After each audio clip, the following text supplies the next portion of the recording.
Hi అండి, welcome back to our channel S S frames. నేను మీ శివలక్ష్మి. ఎలా ఉన్నారంతా? నేనైతే చాలా బాగున్నాను. మీ అందరు కూడా చాలా బాగున్నారని అనుకుంటున్నాను. ఈరోజు నేను చూపించబోయేది సండే స్పెషల్ తందూరి చికెన్. అది ఎలా చేయాలో మొత్తం క్లియర్గా చూపిస్తాను. అంతకంటే ముందు ఫస్ట్ టైం మన ఛానల్ చూస్తున్న వాళ్ళు ప్లీజ్ సబ్స్క్రైబ్ చేసుకోండి. పక్కనే ఉన్న బెల్ ఐకాన్ని కూడా క్లిక్ చేయండి. కావాల్సిన పదార్థాలు చూద్దామా? కారం 1 tablespoon, half tablespoon salt, jeera powder, garam masala powder, next పెరుగు, తందూరి మసాలా 2 టేబుల్ స్పూన్స్, ఇక్కడ వచ్చేసి తెల్ల మిరియాల పొడి, వైట్ పెప్పర్ పౌడర్, పసుపు, లెమన్, నెక్స్ట్ వచ్చేసి ఫుడ్ కలర్. ఇది వచ్చేసి ఆప్షనల్ అండి, మీ ఇష్టం. Next chicken. ఇక్కడ వచ్చేసి నేను 4 లెగ్ పీసెస్ తీసుకున్నాను. వీటిని కొంచెం సాల్ట్, పసుపు వేసుకుని ఒక హాఫ్ అన్ అవర్ డ్రైన్ చేయడం అంటారనమాట. అలా నానబెట్టేసి మొత్తం అంతా వాటర్ అంతా తీసేసుకొని ఉంచుకున్నాను. ఘాట్లు పెట్టాను అనమాట కత్తితోటి. నెక్స్ట్ మసాలా మనం ముందుగానే ప్రిపేర్ చేసుకుందాం. అది homemade garam masala 1/2 teaspoon, ఒక హాఫ్ టీ స్పూన్ వచ్చేసి జీరా పౌడర్, నెక్స్ట్ సాల్ట్, కారం 1 టేబుల్ స్పూన్,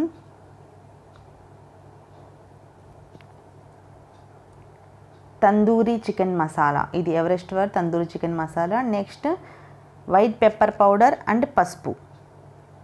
ఇక్కడ బ్లాక్ పెప్పర్ పౌడర్ అయినా సరే మీరు యూజ్ చేయొచ్చు, అంటే నల్ల మిరియాల పొడి అంటారు కదా, అదైనా సరే మీరు యూజ్ చేయొచ్చు. పెరుగు మనకు కావాల్సినంత, మేబీ ఒక 4 టేబుల్ స్పూన్స్ వరకు సరిపోతుంది. చూస్తున్నారు కదా, ఇలా ఒకదాని తర్వాత ఒకటి స్టెప్ బై స్టెప్ యాడ్ చేసుకోవాలి. నెక్స్ట్ ఒక హాఫ్ లెమన్ పెద్దది. ఫుడ్ కలర్ ఇది ఆప్షనల్ అండి, మీకు కావాలనుకుంటే యాడ్ చేసుకోవచ్చు, లేదంటే స్కిప్ చేసేయచ్చు. దీనికి బదులుగా కొంచెం పసుపు ఎక్కువ యాడ్ చేసుకుంటే సరిపోతుంది. వీటిలన్నిటినీ కూడా మనం బాగా మిక్స్ చేసుకోవాలి. ఈ రెసిపీకి వచ్చేసి తందూరి చికెన్ మసాలా అన్నది హైలైట్ అని చెప్పచ్చు.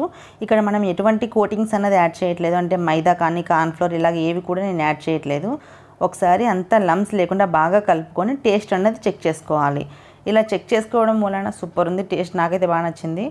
ఇలా చెక్ చేసుకోవడం మూలన ఆ రోజు నాన్ వెజ్ తినని వాళ్ళు ఉండొచ్చు, లేదంటే నాన్ వెజ్ తినకుండా మనం పిల్లలకి ఒకసారి కుక్ చేయాల్సి వస్తుంది.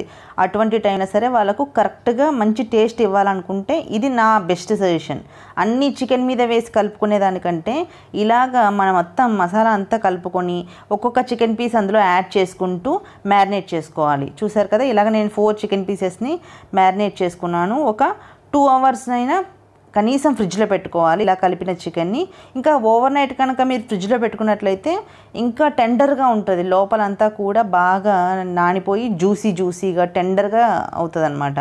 చూసారు కదా, నేను ఒక అట్లీస్ట్ 2 అవర్స్ అయినా సరే ఫ్రిడ్జ్లో మ్యారినేట్ చేసుకొని ఉంచుకున్నాను. తర్వాత ఒక కడాయి పెట్టుకుని, అంటే నేను ఇది యాక్చువల్గా ఏంటంటే నాన్ స్టిక్ కానీ సెరామిక్ ప్యాన్స్లో కుక్ చేసుకున్నట్లయితే ఇంత ఆయిల్ తీసుకోక్కర్లేదు, ఇంకా కొంచెం బాగా తక్కువ కంటెంట్, ఒక 5 టేబుల్ స్పూన్స్ వరకు సరిపోతుంది. అలాగా ఆయిల్ తీసుకొని మీరు సిమ్లోనే మూత పెట్టి కుక్ చేసుకుంటూ ఒక లెవెల్గా కుక్ చేసుకుని జాగ్రత్తగా, అంటే అడుగు అంటకుండా మధ్యలో చెక్ చేసుకుంటూ కుక్ చేసుకోవాల్సి ఉంటుంది.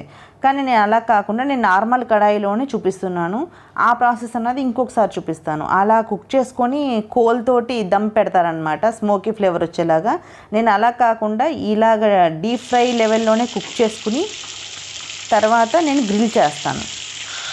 ఇదొక మెథడ్, అదొక మెథడ్. ఫస్ట్ టైం ఇలా చూడండి, నెక్స్ట్ ఇంకోసారి అలా ట్రై చేసి చూపిస్తాను. చూస్తున్నారు కదా, ఇలాగ మీడియం ఫ్లేమ్లోనే కుక్ చేసుకోవాలి.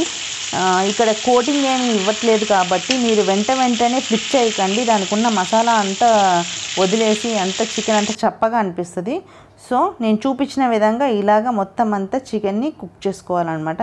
చూస్తారు కదా, మంచి కలర్ అంటూ తెలుస్తుంది, అంటే రెడ్ కలర్ వేసాం కదా, సో అందుకనే లో ఫ్లేమ్లోనే కుక్ చేసుకోండి కంపల్సరీ. ఎందుకంటే లోపల ఉడకకుండా పైన మాత్రమే ఉడికినట్లుగా ఉంటుంది. ఇలాగా చపాతీ కాల్చుకునేది, అంటే పుల్కాస్ ఇవి కాలుస్తాం కదా, అలాంటివి తీసుకొని దాని మీద ఇలాగ ఈ ఒక్కొక్క లెగ్ పీస్ని, అంటే అన్నీ పెట్టుకొని చేయొచ్చు, మీకు ఈజీగా ఉంటుందని చెప్పేసి ఒక్కొక్కటి చూపిస్తున్నాను. సిమ్లోనే పెట్టుకొని మనము లెగ్ పీస్ని ఇలా ప్రెస్ చేస్తూ కాల్చుకున్నట్లయితే దాంట్లో నుంచి రిలీజ్ అయ్యే ఆయిల్ మూలాన ఆ ఆయిల్ ఫ్లేమ్ మీద అంటే మంట మీద పడి మంట అన్నది హై అవుతుంది. అప్పుడే స్మోకీ ఫ్లేవర్ ఇంకా ఆ గ్రిల్ అయిన లైన్స్ కూడా ఫామ్ అవుతాయి అన్నమాట. చూస్తున్నారు కదా, టేస్టీ తందూరి లెగ్ పీస్ అన్నది రెడీ అయిపోయింది. చాలా అంటే చాలా సూపర్ టేస్టీగా ఉందండి. కంపల్సరీగా ట్రై చేయండి. ఇది మా పిల్లల ఫేవరెట్ రెసిపీ అని చెప్పచ్చు. ఇలాంటి ఇంకా బోల్డ్ అనే రెసిపీస్ ఫర్దర్ వీడియోస్లో నేను చేసి చూపిస్తాను. మీకేమైనా రెసిపీస్ కావాలన్నా సరే నాకు కామెంట్స్లో మెన్షన్ చేయండి. థ్యాంక్ యూ అండి. Thanks for watching. Please like and share. Don't forget to subscribe our channel SS Frames. Bye.